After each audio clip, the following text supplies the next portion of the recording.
Hey, Kat, I want to welcome you onto the Soul to Soul Wellness podcast. How are you this morning? Good. Thank you, Kay. Thank you for having me on your podcast. You're so welcome. One of my favorite well-being tools to start my day in a positive way is to create some time in the morning for myself and ease my way into my day when I can. Doesn't always happen. I'm just wondering if you have a favorite well-being tool that you use in your daily life. I do. I like to start with some meditation and saying some affirmations that I have. I've got a list of them just next to my bed. I like to just lay in bed and recite them before I get up. But then I do also like to get moving, move my body. I find like it's nice to get some stagnant energy moving. So if that's a walk or gym or yoga, something just to move my body in the morning really gets me set up for the day. You sound your video went, that's okay. It'll pop back in. Okay. You sound very holistic. And so I'd love to know, where did your passion for holistic well-being start? Look, it's been a journey for as long as I can remember in my life. Like from a young age, sport was always a big part of our life. And I'm thankful that my parents really encouraged my sister and I to play sport, because I think that kind of like cemented the health and wellness and fitness in our life.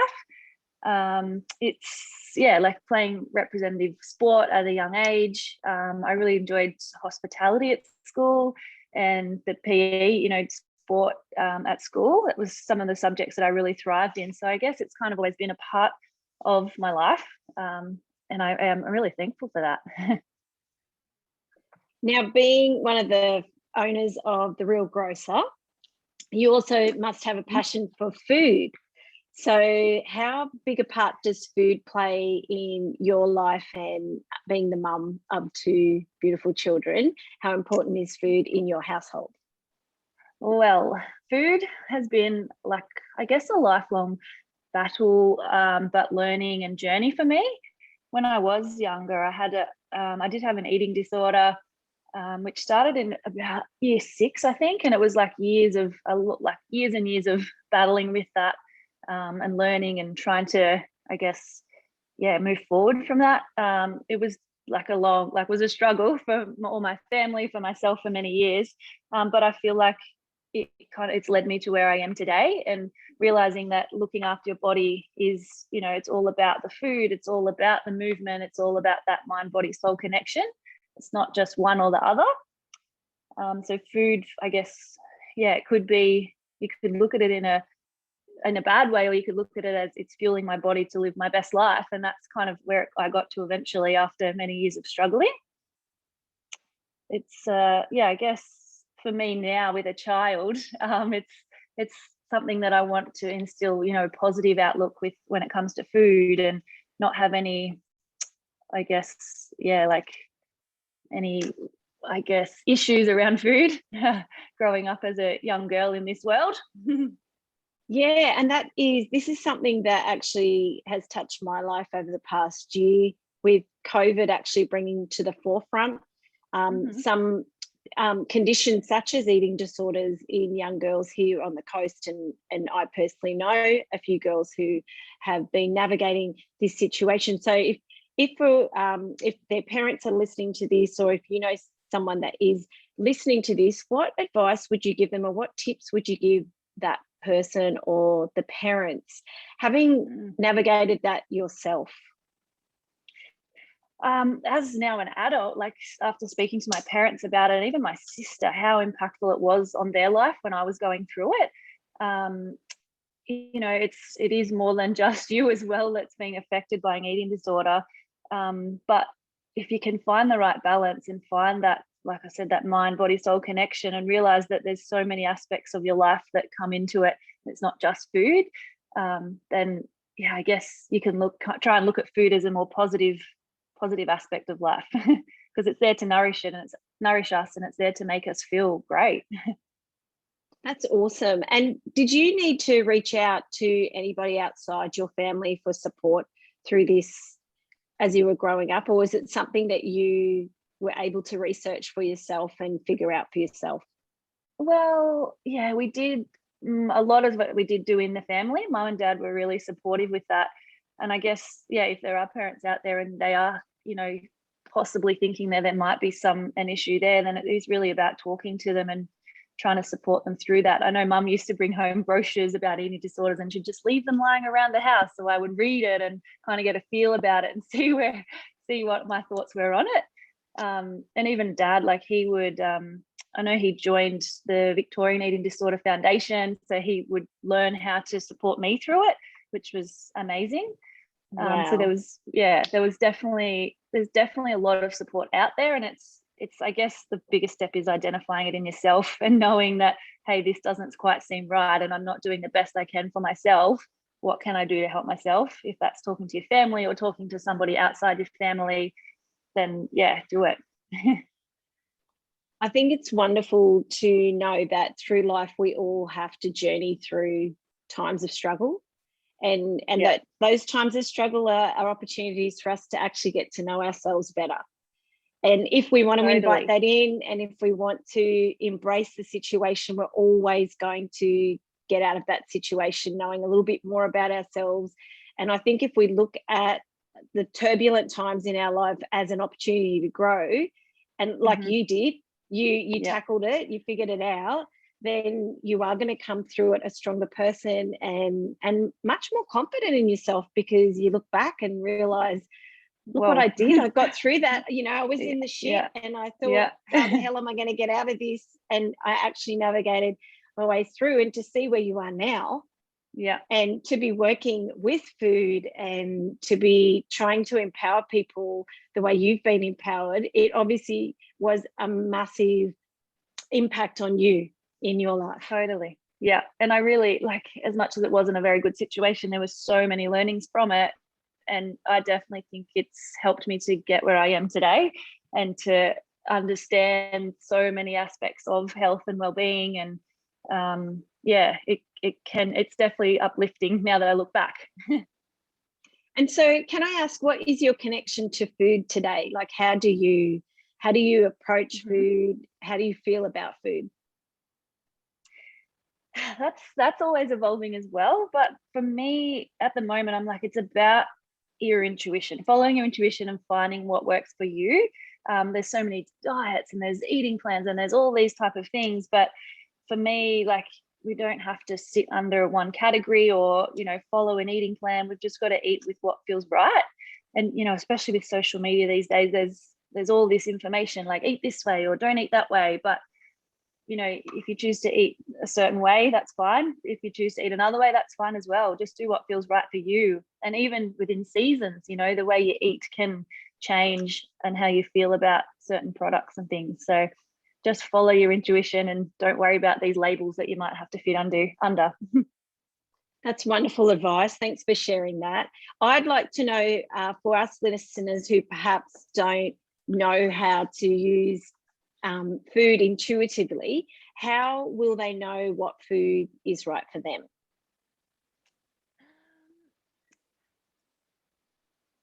That is a hard question. I don't know how to explain that. I guess, like, take away from all the things that you read or hear or what people say to you and just tune into your body and think, do I want to eat this? Like, your body will tell you, yes, I want to eat it, or no, I don't. And that's, I guess, that's where we've come so far from that these days, that we now eating because, well, this is what I was told to do, instead of eating because that's how I feel. That's what I feel was going to nourish my body. A big thing actually that we learnt was eating for future generational health. Like, we, or especially as a mum, but both the mum and the dad have such an impact on the child's health for the next few, for their future, for their whole life. So if we can eat to nourish for the future generations, then that's what I kind of keep in mind when I'm eating. That's really beautiful. It's also a lot of pressure on us, isn't it? I know. It is. Yeah, and that's why, you have your seasons. Sometimes you're good, but don't get hung up on it. Sometimes you go through phases where you don't eat good, but that's okay. Like, don't stress about it. It's okay. And how do your children respond to your philosophy around eating? This is the juicy stuff. I struggle with this every day, not as in with Lacey, but with myself. Like, how do I parent her, and how do I make her have a good relationship with food without being forceful, and without, because she's only 4, she doesn't know what I know, but all I can be there is to inspire her. But I guess, yeah, for her, like, I ask her, what do you feel like to eat? You know, I let her body decide, and let her tell me what she does feel like to eat, and I let her help me pack her lunchbox for daycare. Yeah, it's definitely a struggle, because I need to let it go and just let it flow for what it is.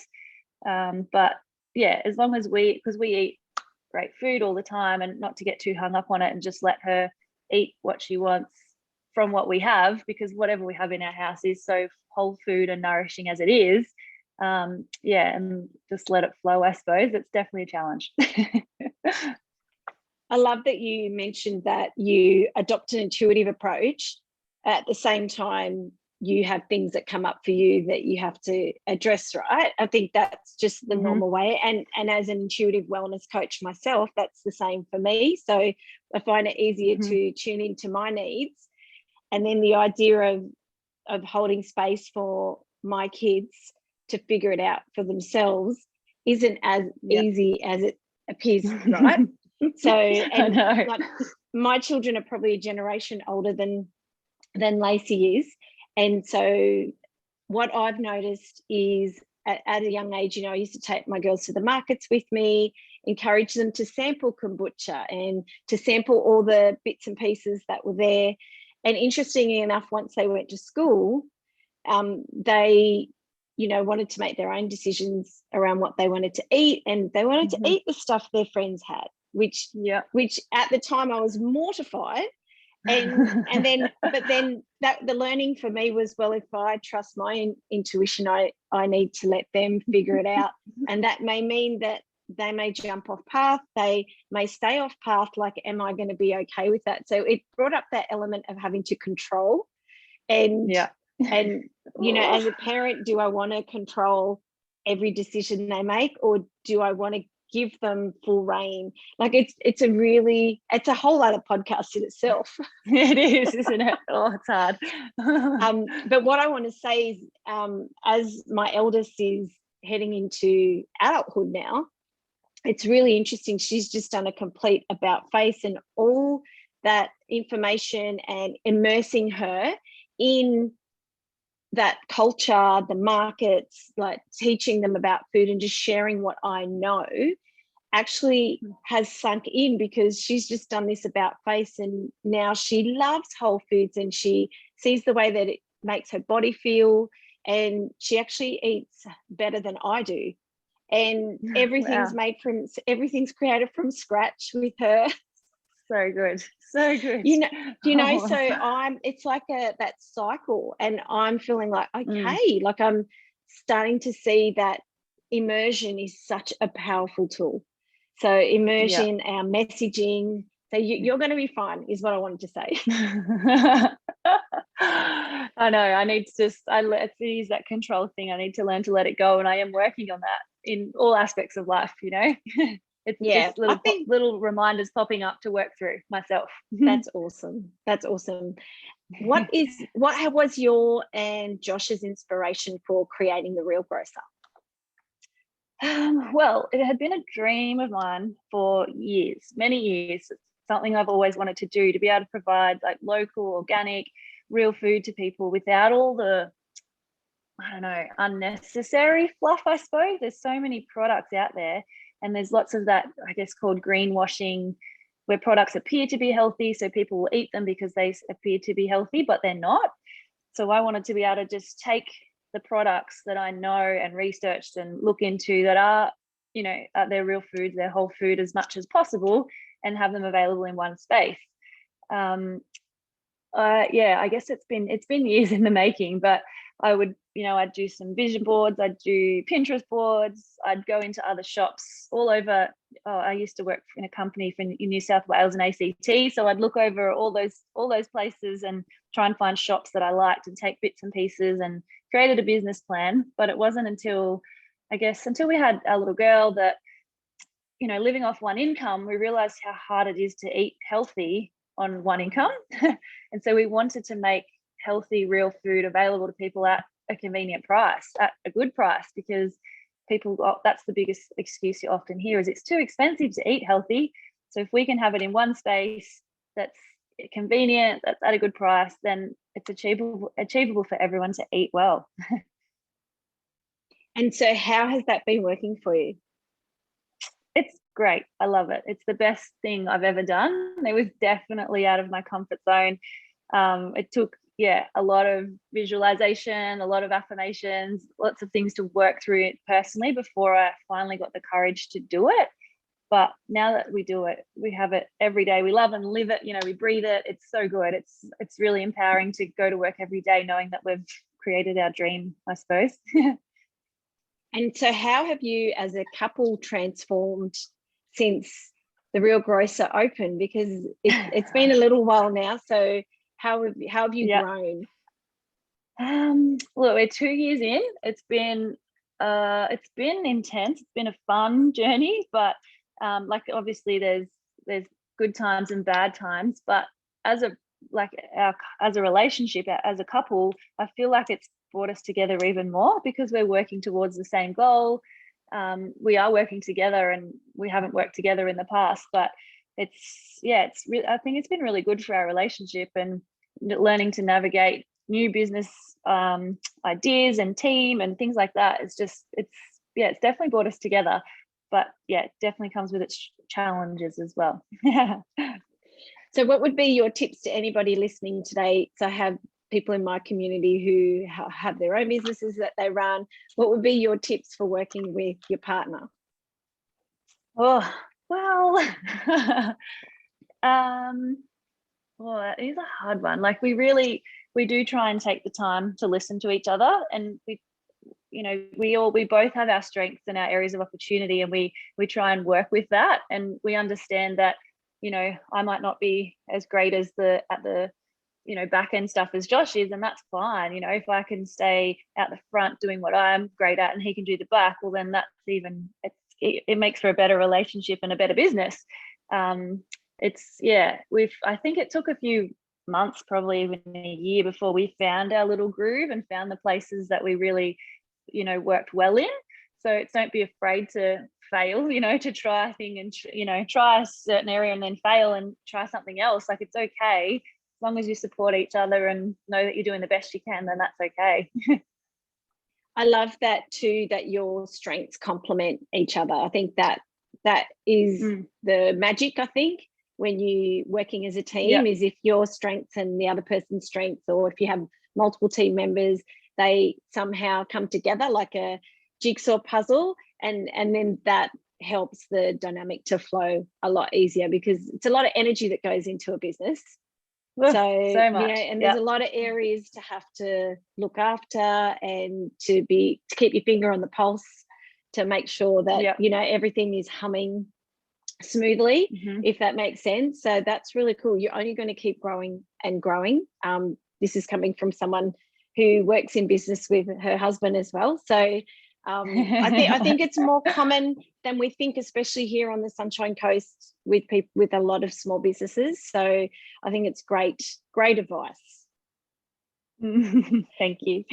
Now, is your dream coming to reality in the way that you hoped? You mentioned vision boards, and I'm a massive manifesting mojo person. So I always talk on my podcast and with my clients around manifesting, but the real magic is to ask the question to someone like yourself who has been manifesting for a long time: are you manifesting in the way that you hoped you would? Yes, totally. It's actually quite mind-blowing. It really is.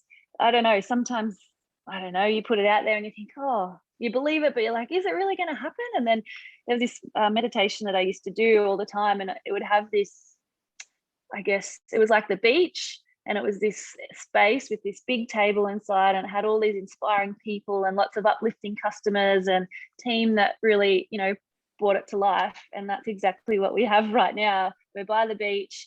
We have this big communal table. So at the time, I didn't realize that's exactly what it would be. But now when I'm in it, I'm like, what I used to be envisioning. That's what I was meditating over. That's it. It's here. So it really is. And I guess, yeah, you've got to believe in that power. It really is powerful. I think it's really important to have proof. I always talk to people, you know, having the proof helps you to believe. So, you know, you can start small with your manifesting, and it can be really small, achievable things like car park spaces and traffic lights. Yeah, that works. And that sort of thing. Yeah. And like it works exactly the same whether your goal is a big goal or a small goal. So what do you think has been key with your manifesting? Like, what can you talk us through your simple processes of what you do, how you got, maybe perhaps in relation to the Real Grocer, and how you got from the beginning to now?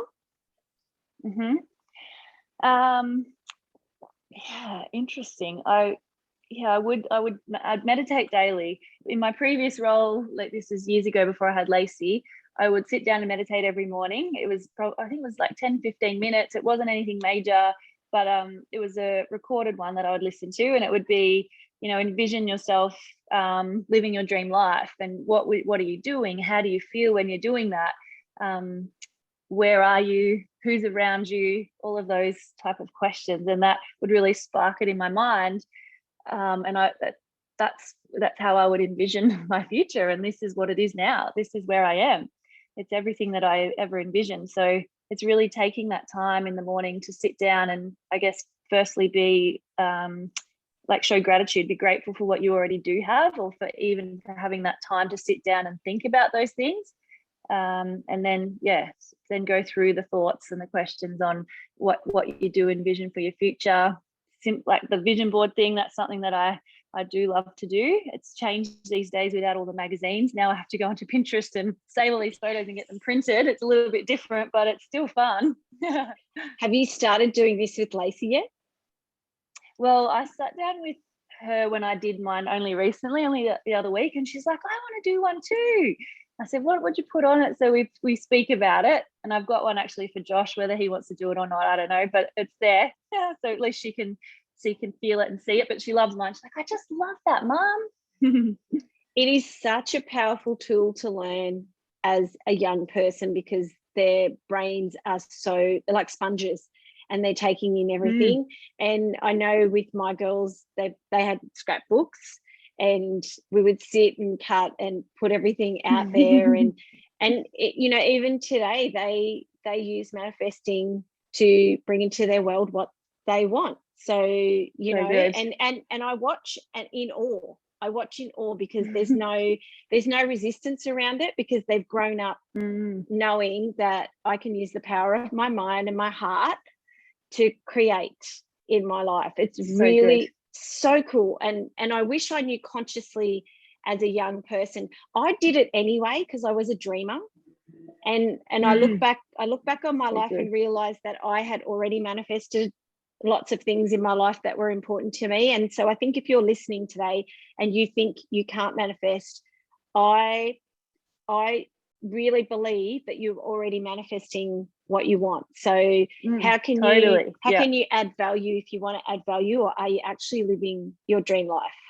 So my next question to you then is, what's on your vision board now? Well, obviously the Real Grocer is such a big part. Oh, no.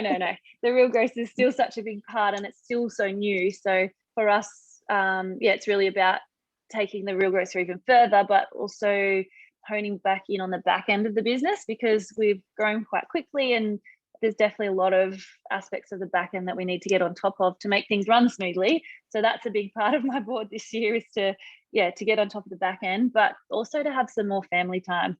We've only lived on the coast for 3 years, and there's so many amazing places that we want to go and experience and take our little girl and get to enjoy. So if we can just have some little more family time by the beach, in nature, that's the stuff that just we really love. That's what I really am aiming for.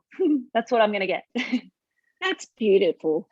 Now, can I ask, what gave you the courage to actually follow your dream? Because that's a big part of making a dream come true, right? It is, yeah. And it takes a lot of courage. It took, as I said, it's been years in the planning for me to have to do this business. I guess really after I had Lacey, after we had her, and I was on maternity leave, and I could have gone back to who I was working for before, but there was always this little niggle in the back of my mind, like, this isn't what you want to do. You want to do this shop. Like, why don't you do it? So once we moved to the Sunshine Coast, and I think mainly Josh, he was quite like, this is the opportunity. You're not back at work. I'm not working. Let's just take the dive and do it. So he really encouraged me towards the end to just do it. He's like, all you can do is try. And I guess I used to get, a little envious, I suppose, of people that I would see were living their dream, and starting a business or doing something that they were really passionate about. And I'd be like, oh, why can't I do that? And it used to eat at me a little bit. But I remember this affirmation, I think it was Louise Hay. I rejoice in others' successes, knowing there is plenty for us all. And I think, someone could open a shop, but it's not going to be your shop. It's not going to be the way you do it. It's going to be different. So there's enough success for everyone. So just do what you want to do. I love that. And I think too, when you are living the life that you want to live, you do stop comparing yourself on a larger scale, because you're actually doing what you want to do. So I love that you mentioned that you looked at other people and thought you were a little bit envious, and that's a really good mirror to what's going on inside. Like, am I really doing what I want to do, or do I need to pivot, or is it time for me to change? That's a beautiful point to make. Yeah. So as a mama to young Lacey, what are you hoping that she's going to learn from you and Josh? Because she's watching and she's living in your dream. So what are you hoping that she's going to gain? I guess that she knows that she has the power within herself to achieve whatever she wants to achieve, that she can just believe in her own abilities and know that power is within her. So whatever it is that she wants to do, she can do it. That's beautiful. And did you realize that you were going to create such a heart-centered community when you first opened up your shop? Like, I've had the joy of watching it grow from the beginning through till now. Coming into my cozies on my way home from the beach. So how are you feeling? And I can see there's a beautiful community that comes in to the cafe and comes to buy their groceries. So how do you feel about that? It's pretty awesome. It really is amazing that there's just so many beautiful people in the community that are there supporting us, but they're also supporting their own health and well-being. So it's inspiring every day when I go to work. I feel so lucky that I get to share it with so many people in the community, and that we can bring together, like-minded people. We've got some great team members who all have their passions, different passions as well, but it all just clicks, like you said earlier, like a jigsaw puzzle. It just works, and it's really inspiring, and I'm just so appreciative of our customers that we have every day. Now, I believe that we're always growing and evolving as souls. So is there something that you're focusing on with your well-being at the moment that you are wanting to learn more about? I am working a little bit on, it's the balance of being a mum, having a business and being a wife. That's something, that I'm really working on, but also working on some inner child things that are holding me back from where I want to be. So I've got some great people around, even one of my friends who's an energetic healer similar to yourself. We've been working on some things that are popping up, and it's so amazing. It's just so amazing to listen to the things that do come up and how accurate they are. But we all have past things to work through, and I guess it's just when you're open and you're ready to listen that you can move forward and learn. And so I can tell that you have a passion for, spiritual well-being and your emotional and mental well-being, as well as your physical well-being. So who are your mentors, and who are the people that you are going to for information, just in case there's someone listening today that wants to go and discover some more amazing spiritual teachers? Yes. Well, so you mentioned Louise Hay. Yeah, Louise Hay, she's great. She's got some great affirmations and great things to listen to. Also, I guess, I don't know if you call him spiritual, but Wim Hof, he's been really great lately with the breath, bringing things back to the breath and taking those deep breaths each day to really center and bring you back, because life is busy. It is a little bit crazy sometimes. Another Sunshine Coast girl, Melissa Ambrosini, she does some great pre-recorded meditations, which I like to listen to, and she interviews really great people on her podcast with so much information that you can take.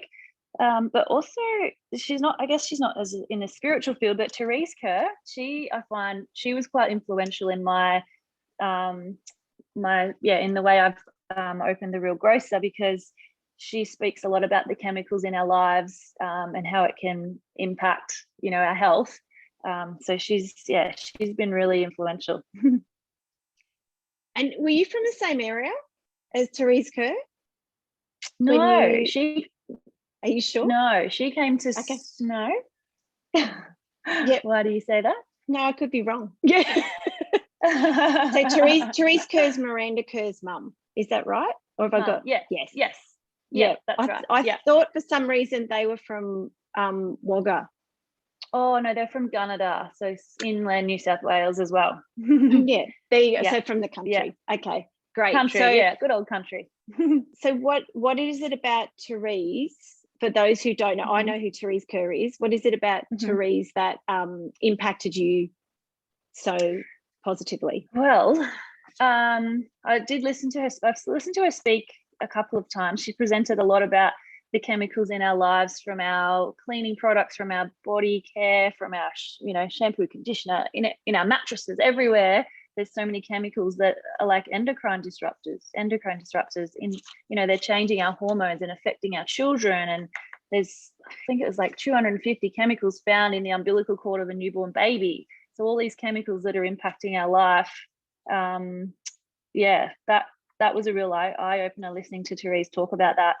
And that kind of, that made me look at all the products I have at home. And like I said earlier, those products that you think are healthy, and then to reread the ingredients and you think, actually, this isn't quite right. So clearing things out, that really, really helped in my inspiration. That's awesome. And I think too, it's important to be kind to yourself. Like, if we're making the effort, like, that's okay, even if you do find something that you think was healthy and now your awareness has helped you realize, okay, maybe I can do a little bit better. Like, you're still doing a good job. So, that's right. We're all on a journey. You can't be at the end already. You've got to journey towards it, and you've got to learn along the way. And, it doesn't mean going through your cupboard in your house and throwing everything out. It just means as you run out, say, well, what else can I get that might be a little bit better for me and for the environment, for my children? And that's okay. We're learning. We are. And as I'm finding, my children are teaching me more now.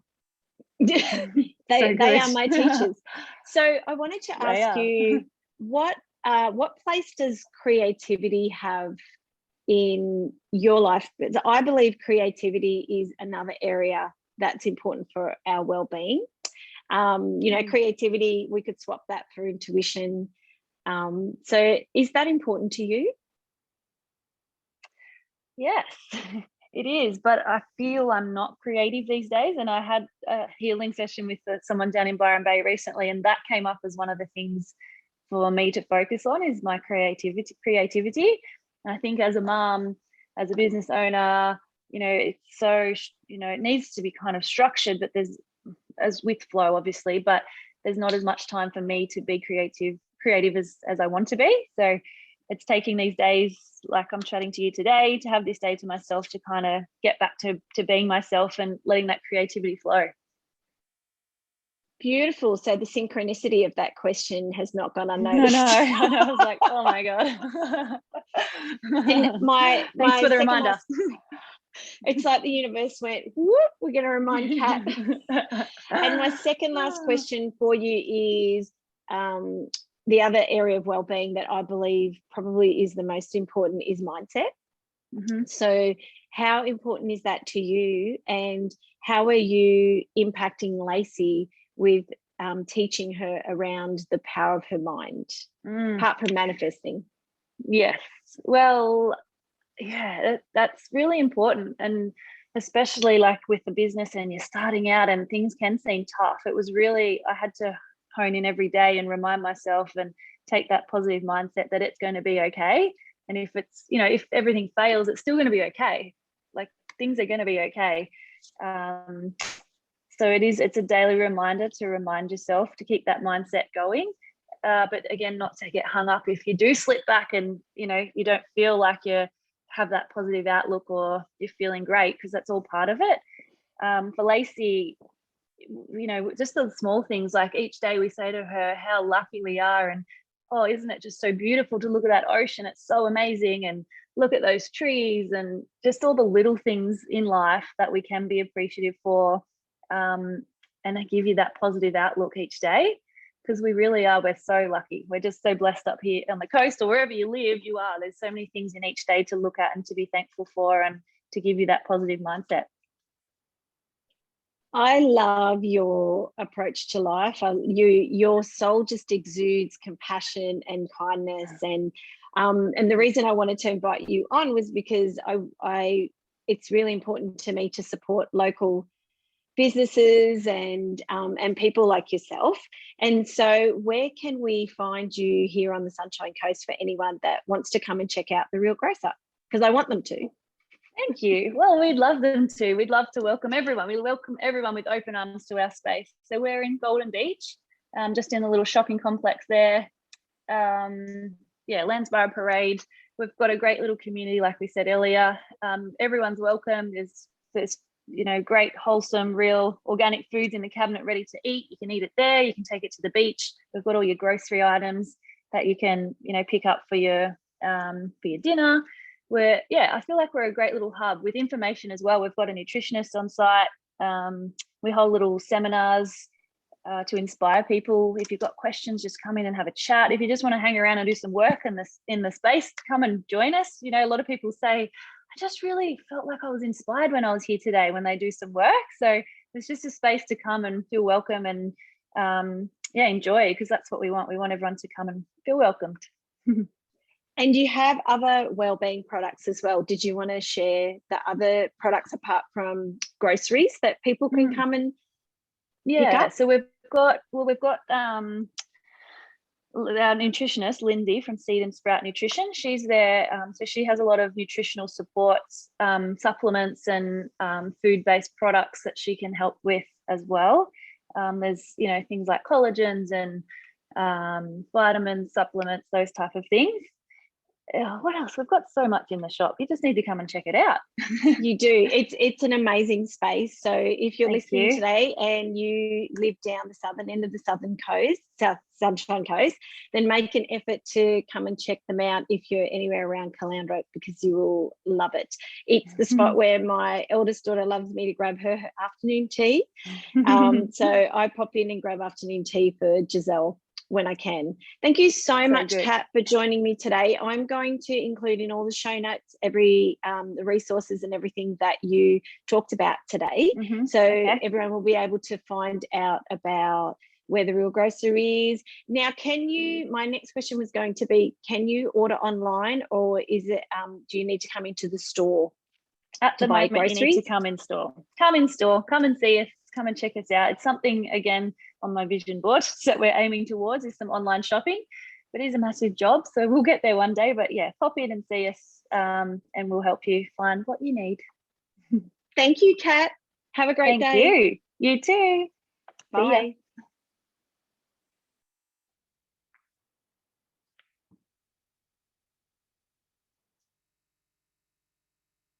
I am just figuring how to stop recording.